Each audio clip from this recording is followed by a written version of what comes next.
Dzień dobry. Dzisiaj pokażę jak zrobić gołąbki.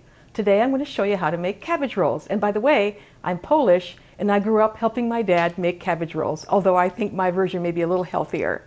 So the first thing you do is you get a large pot of water cooking on the stove. This is already boiling because the first thing we do is we steam the cabbage to soften it so you can roll it up. Now, if you can find a big head of cabbage like this is perfect. It's about a 3-pound head of cabbage. And the best kind is the kind that's fairly smooth and not real bumpy for rolling. So if you can't find a big one like that, you just use 2 smaller ones. But this is 1 3-pound head of cabbage.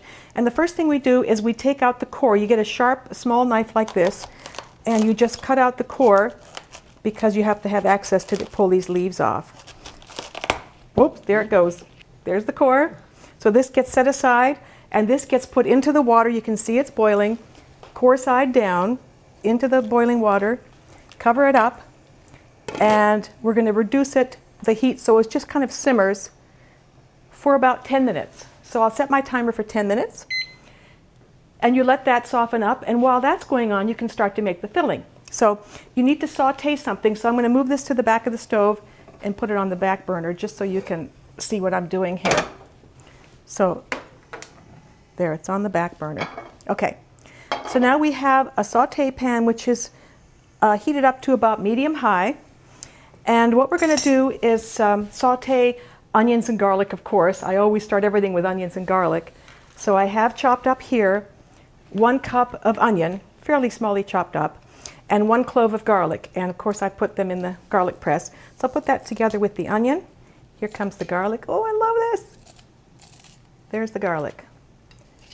This is very flexible. A little bit more, a little bit less is not a big deal with something like this. It's not like baking a cake. So in the pan that's preheated, we're going to put about a tablespoon of olive oil. My dad used to use butter for this, so you can see the difference, but mine's olive oil. Okay, in goes the onions and garlic. I think you need onions and garlic to make just about anything tasty. So there it is. You can put it around. Now we're going to saute this for about 5 minutes over medium-high. Okay, it's been actually maybe 3 or 4 minutes, and they're browning up nicely. So I would say, you know, some 3 to 5 minutes on the onions. Get them nice and brown like that, onions and garlic. Now we're going to add, this is 2 large mushrooms, so it's about 1.5 cups of mushrooms finely diced. Or 2 big mushrooms. Doesn't have to be exact. That goes into the mix right here. And you saute these together for about another 2 minutes. Okay, I think it's been about 7 or 8 minutes total here, and it looks like it's ready. So this is the beginning of your stuffing, and you put it in a bowl so that it can start to cool. Oh, that smells unbelievable. Onions, garlic, and mushrooms, you can imagine.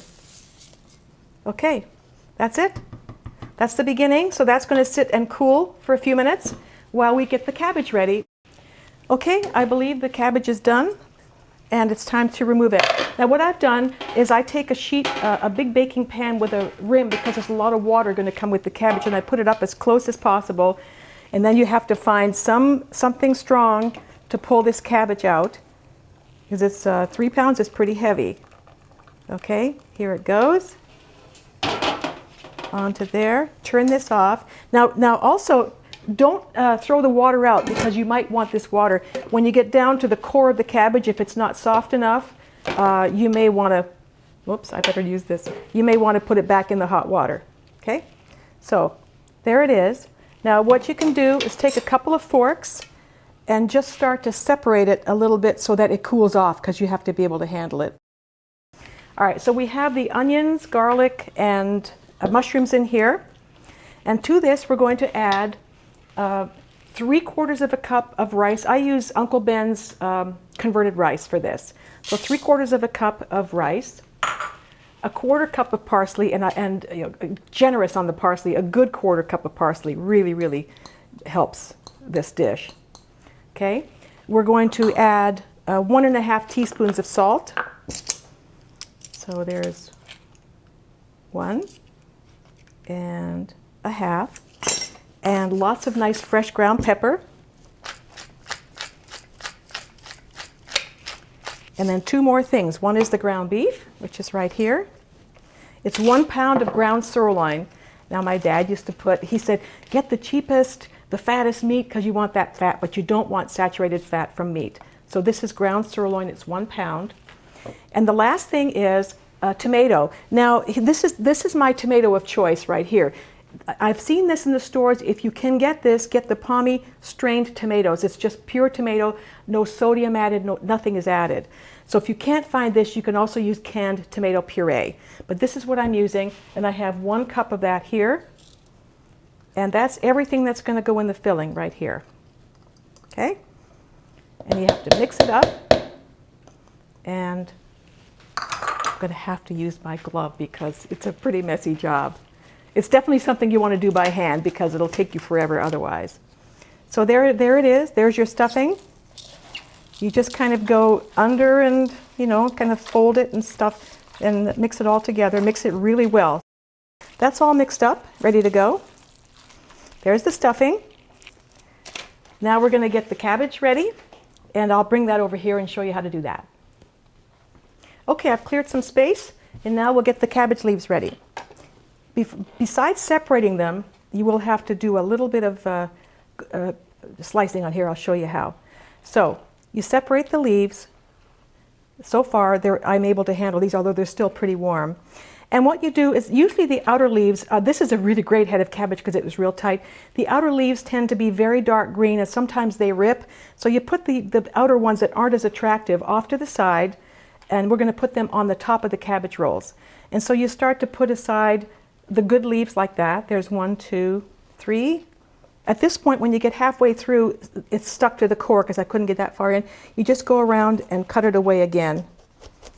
Each of the leaves you're going to roll with, you take a small knife like this, and you have to cut off this because it's going to get in the way and it'll keep you from rolling a nice tight cabbage roll. So you just cut that off on all the leaves, all the ones you're going to use, just like that.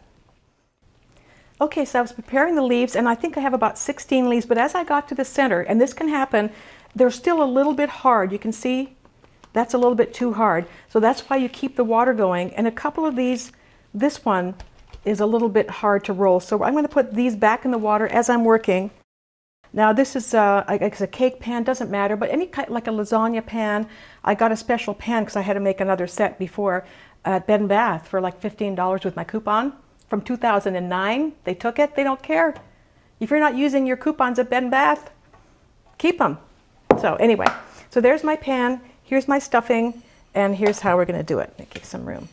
And here's another trick too. I've got 16. I want to make 16. To get the right amount in each one, you can sort of divide this in the bowl into fourths, kind of, so you have an idea. There's going to be 4 in each grouping like that. It kind of helps me to get the right amount in there.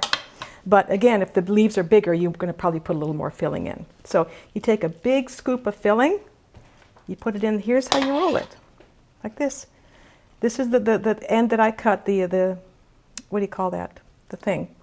You just roll it like that, you turn in the edges, and you keep rolling, okay? And then it goes in the pan. Let me put the pan right here so you can see. Seam side down is good, doesn't have to be, because they're all going to kind of cook up anyway. The rib, that's what I was trying to think of. So here's another one, a big scoop like that. You roll it up with the rib end first. Use that to kind of tuck it in. Tuck in the edges. And that's 2. All right, so 2 more to go. Here's number 15. And this will be number 16. And I think you hope to wind up with the right amount, but I can stuff this one really full. Okay, so that's 16. Okay, now there's one more step that you have to do, and that is pour over some liquid. Now here's the thing. There are so many things you can put on top of this. It's 3/4 of a cup of whatever you choose. You can use water, you can use beef stock, you can use some of the cabbage water is actually very good because it has a nice cabbage flavor. You can mix it with tomato. Some people put only tomato, but I like it with more water. So what I'm going to do is do 3/4 of a cup. I'll take some of the cabbage water. Sometimes I like to mix. So This is a 1 cup measure. So this, I'm going to use this much water, and I can use this spoon, doesn't matter. And that's about 3/4 of a cup. It doesn't have to be exact. When you do 1 cup, you can do 1 cup, but you'll wind up with juice in the bottom. And if you like that, you can thicken it and use it as a sauce. But the way I have always had them growing up is we just would brown them in a little olive oil and make them brown and have them with sour cream. So anyway, so you kind of mix this up. Make sure it's mixed. Yeah. You just pour this over the cabbage rolls. About 3/4 of a cup, as I said, of any kind of liquid. And then you put the broken cabbage leaves on the top, like this. And you can also put sauerkraut on the top. I've done that too. I've used sauerkraut juice and put sauerkraut on the top, and they come out really, really good. So there's another leaf, and I think this is enough right here. Just kind of cover them up. And then you cover this with foil and put it in the oven. If you have a 13x9 pan with a lid, that's great. I can never find one, so it has to be done with foil. And as a precaution, I'm going to get rid of this water. As a precaution, you can put it on a baking sheet like this, because one time, and only one time, it leaked into the oven. So just as a safety, I would say just kind of wipe out the pan, and you can put it on here. It goes into a preheated 350-degree oven for 1.5 hours. Okay? All right, here it goes. It's a long time, but it really needs that time for the cabbage to cook and everything to cook together beautifully. So 1.5 hours, and I'm going to go back and get the one I made yesterday to show you what it's going to look like when it's finished. I'll be right back. Okay, once they cook for 1.5 hours, they really need to rest for at least 30 minutes, preferably overnight, so the moisture all goes into the cabbage rolls. And also they freeze really well too, so that's because you have to make so many. All right, so this is what they're going to look like right here. See? You just peel back this cabbage that you put on top, which you can eat, by the way, and that's what they look like. They don't have to be in the same order I did them. You can squeeze them in sideways. I had a little small leaf left over on this one. And let's take a look here. Look at this. Oh my gosh. Look at that. Here, I'll give you the pretty side. Now, the best way to have them, as far as I'm concerned, is to brown them the next day in a little olive oil with a little side of reduced fat sour cream. And I'm telling you, do I think these are the healthiest, best tasting cabbage rolls ever? You bet your sweet dupa.